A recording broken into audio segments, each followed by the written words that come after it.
दोस्तों, आज की कहानी है देवरानी जी, आप विधवा होकर अपनी बेटी का कन्यादान कैसे करोगे।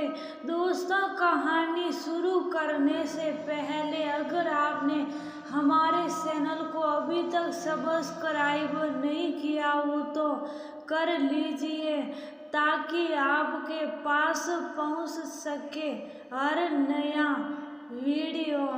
आज लक्ष्मी अपने को कोस रही थी। धिक्कार है ऐसे जीवन पर। सच में अम्मा जी के पोते की लालसा ने उसे 5-5 बेटियों की माँ बना दिया था। वह तो कभी ऐसा चाहती भी नहीं थी, पर पति की जिद के आगे हार गई थी वह। अरे अम्मा गलत क्या सोचती हैं, आखिर वंश चलाने के लिए एक बेटा तो चाहिए ही ना। लेकिन जब बेटे की आस में एक एक कर जब 5 बेटियों ने जन्म ले लिया, तब उसने मन ही मन में एक फैसला कर लिया था, कुछ अपनी गलती कुछ ईश्वर की मर्जी है सोचकर उसने समूचा ध्यान बच्चों की पढ़ाई पर लगा दिया। शादी सास को बिना बताए अपना ऑपरेशन भी करवा लिया था। किसी भी हालत में और बच्चे नहीं चाहिए था उसे।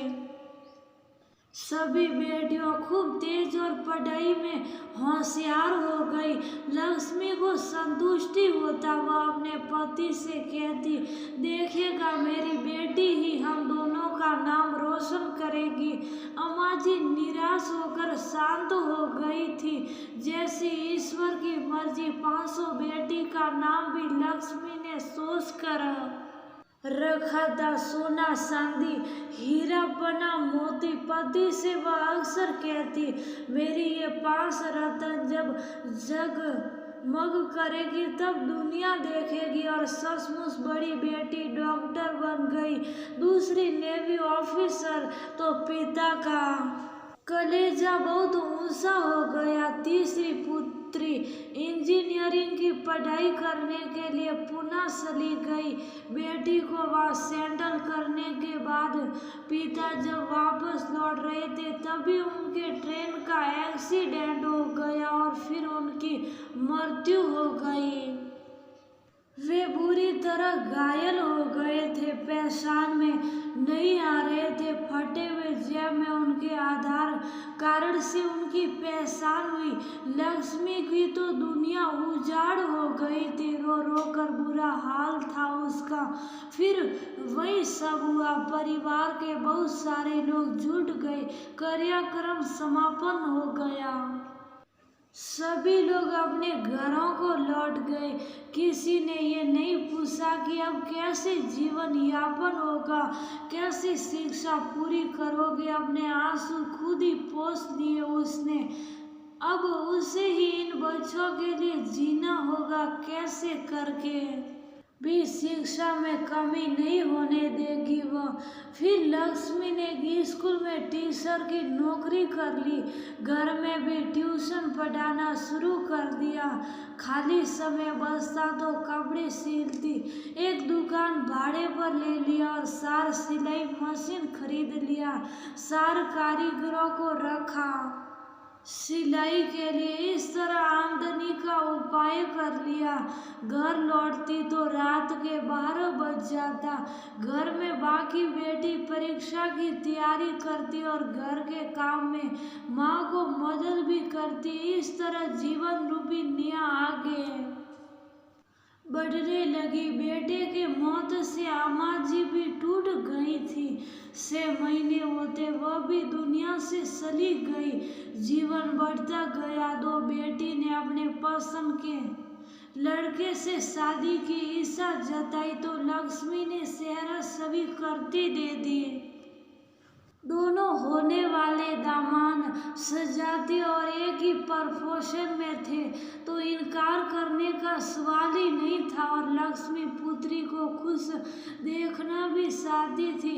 2 बेटी का कन्यादान ससुरे देवर ने किया। लक्ष्मी शुभ साफ देखती रही, मन को बहुत तकलीफ हुई। आज इनके पापा होते तो कितना खुश होते, वह खुद भी तो कन्यादान करती। दोनों बेटी अपने ससुराल विदा हो गई। घर सुना लगने लगा। अब कि उसने सोच लिया था कि अब वह खुद कन्यादान करेगी। पढ़ाई पूरी हो गई दो और बेटी की वह दोनों भी उस पद पर आसीन हो गई। ईश्वर को लाख लाख धन्यवाद देती लक्ष्मी। मन में एक टीस सी उठती, काश इनके पापा आज होते। अच्छा घर वर देखकर उनकी भी शादी उसने खुद तय कर दिया। वह किसी को आगे नहीं आने देगी, सब कुछ खुद करेगी।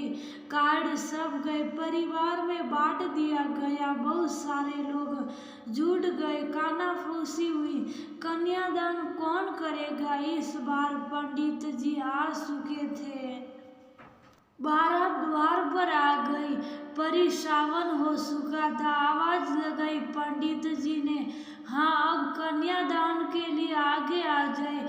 लक्ष्मी आगे बढ़ गई, मैं ही कन्यादान करूंगी पंडित जी। लोगों में एक बार फिर से कानाफूसी होने लगी। भला एक विधवा औरत कैसे कन्यादान कर सकती है? ये तो घोर कलयुग है। लक्ष्मी अड़िग रही, क्यों? माता के न रहने पर पिता सब कुछ कर सकता है, तो पिता के न रहने पर माता क्यों नहीं कर सकती? लोग बोलते रहे, कन्यादान हो गया, कोई खुश हो या नहीं। माँ बेटी खुश थी, बेटी विदा हो गई। इस तरह लक्ष्मी ने सभी पुत्रियों का विवाह अच्छे घर और अच्छे परिवार में किया। लक्ष्मी उम्र के 6 दशक में पहुंच गई हैं। सभी बेटी माँ अपने ससुराल के साथ माँ का भी ख्याल रखती है। लक्ष्मी भी अब नौकरी नहीं करती, बस सिलाई की दुकान है, उसी से उसका घर अच्छी तरह सज जाता है। बारी बारी से वह भी अपनी बेटी के पास रह लेती हैं। जीवन जीने के लिए जितना सही है वह ठीक है, उसके लिए वह संतुष्ट है। बहुत संघर्ष किया था उसने, दुनिया से लड़ती रही, अब जाकर चैन मिला है उसे। बस ईश्वर से यही प्रार्थना करती है कि हे प्रभु आपका नाम लेते दुनिया से विदा हो जाए। कई दिनों से तबीयत ठीक नहीं है उसकी, वह बिस्तर पर लेट गई है। शायद जाने का समय आ गया है, आंखें मूंदने लगी हैं। हे प्रभु कहती उसका सिर एक और ठुलक गया है।